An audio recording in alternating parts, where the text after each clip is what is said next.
Hey guys, what is up? So, welcome to my week 5 predictions for the 2019 NFL season. I'm going to try to make this as quick as possible because got a little bit of a headache, so pound it out. So, we're going to have the Jags at the Panthers, and I'm going to take the Jags here. It's Minshew versus Kyle Allen. Which hype train you on? I'm going to take the Jags. Patriots and Redskins. Patriots, this game's not even close.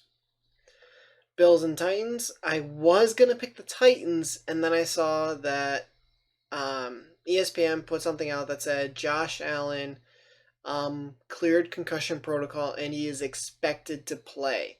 So I'm going to pick the Bills. Ravens and Steelers. I am going to pick my Steelers to win this game. I do believe they've faced harder competition than the Ravens. The Ravens faced the Dolphins and Cardinals week 1 and 2. And then they faced the Chiefs and Browns, and that's how they started 2-0 and are now 2-2. The Steelers, they faced New England and they got blown out. I'll say that right now. I'll admit it. But they lost by 2 points to Seattle, a very good team. And then had they not fumbled versus the 49ers, one of the 3 remaining undefeated teams, they would have won that game. So Pittsburgh's a lot better than people give credit for. If they beat Seattle and they are able to, and they don't fumble, they're 3-1, not 1-3.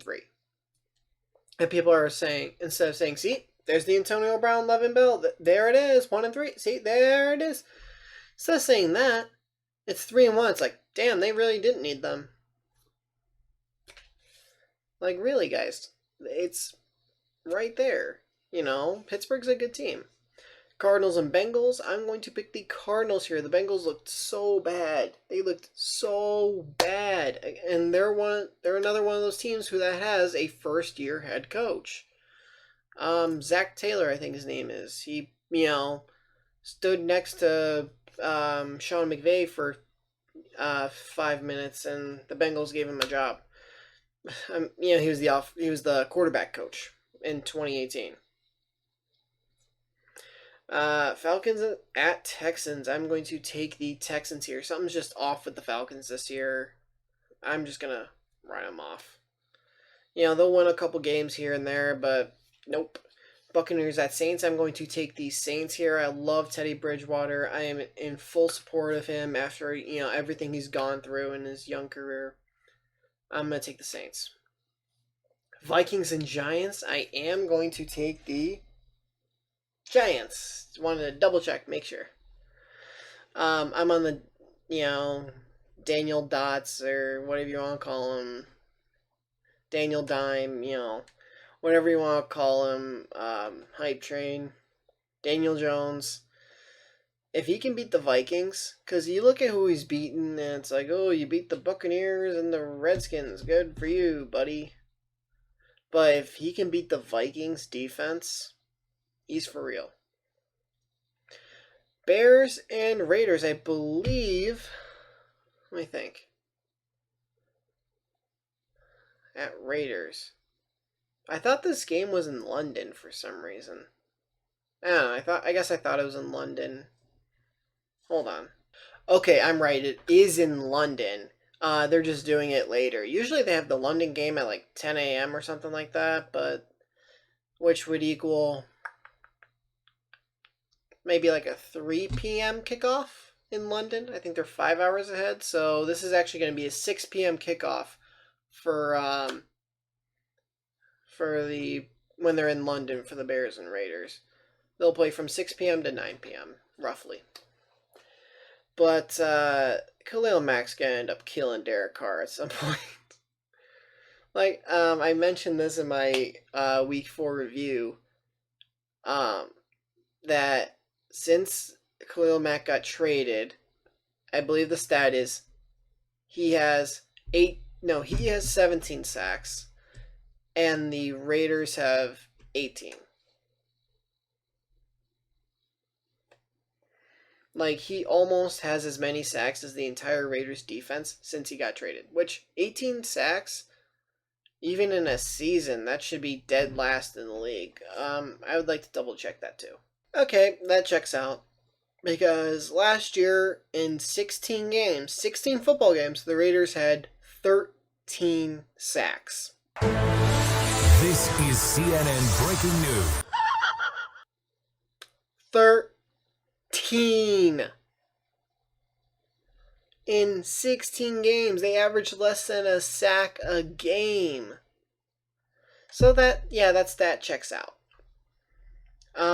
So Khalil Mack's gonna end up just murdering someone. Because I've seen him take a guy with his arm, pick him up, and keep running. Khalil Mack is an absolute monster. And he's going to make the Raiders regret trading him. Plus, he even said, I thought I was going to be a Raider for life. He wanted to be there. It's just they didn't want to pay him. So they traded him. Jets at Eagle. Oh, by the way, Bears is my pick. Because Khalil Mack's going to... He may have a touchdown in this game. He'll have like 2-3 sacks, get a touchdown, blah, blah, blah. He'll be the MVP of the game. But Bears are winning. Jets at Eagles. I'm going to pick the Eagles here. Sam Darnold is not good to go. There's an issue. I know he had mono, and there's some kind of issue with his spleen where it's like swelling or it's like inflamed. Something's wrong with his spleen where if he gets hit there, he could literally die. Like, I'm not joking. He would literally die from being hit there in that spot. So, that takes precedence over. I don't care if this is the freaking Super Bowl. He's not playing. That's not worth dying over. So, he's not playing. So, Eagles should take this easily. Broncos at Chargers. I'm going to take the Chargers here. Broncos have struggled with Joe Flacco at quarterback. Not a surprise. Besides that one MVP season he had, and he won the Super Bowl. That was it. When he was Super Bowl, he won the Super Bowl, he's Super Bowl MVP. That's it. That's like the one good year he had, and that was his contract year actually, which makes that funny. Packers at Cowboys. I'm going to take the Packers here. The Cowboys, who'd they play? The Giants, without Daniel Jones, the Giants were playing Eli at that point. The Redskins, and the Dolphins. Then they went and played the Saints, a legit NFL. You played 3 high school teams, and then you finally went and played an NFL team in the Saints without Drew Brees, who didn't score a touchdown the entire game, scored 4 field goals. You lost.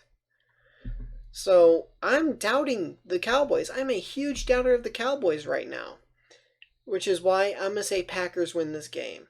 Now, the thing is, their run defense is horrific. But if Zeke has a field day, Dak can run his play action, and therefore it'll work. The Cowboys will win this game. Why did you just do that?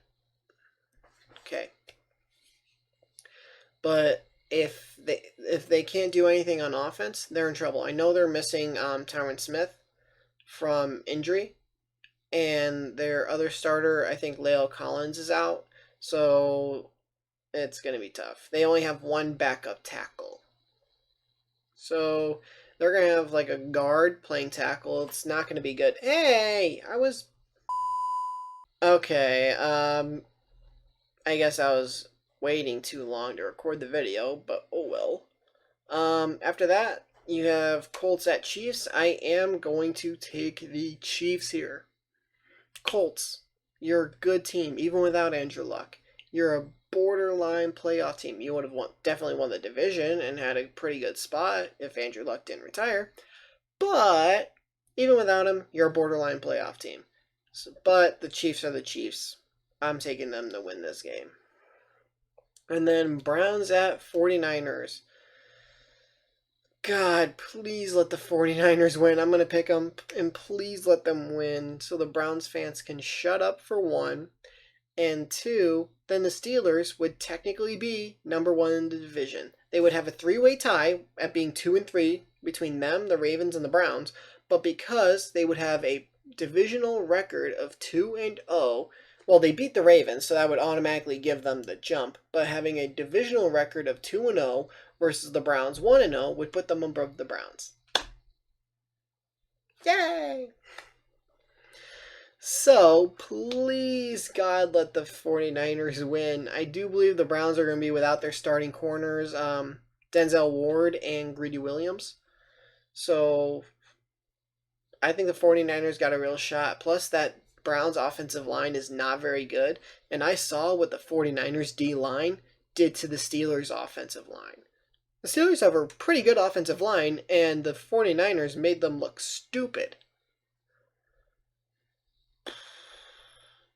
That's going to be a fun game for them. So I'm going to say 49ers win in San Francisco. So if you guys enjoyed this, please leave a like. If you're new to the channel, please hit the subscribe button and turn notifications on. I'll see you guys next video.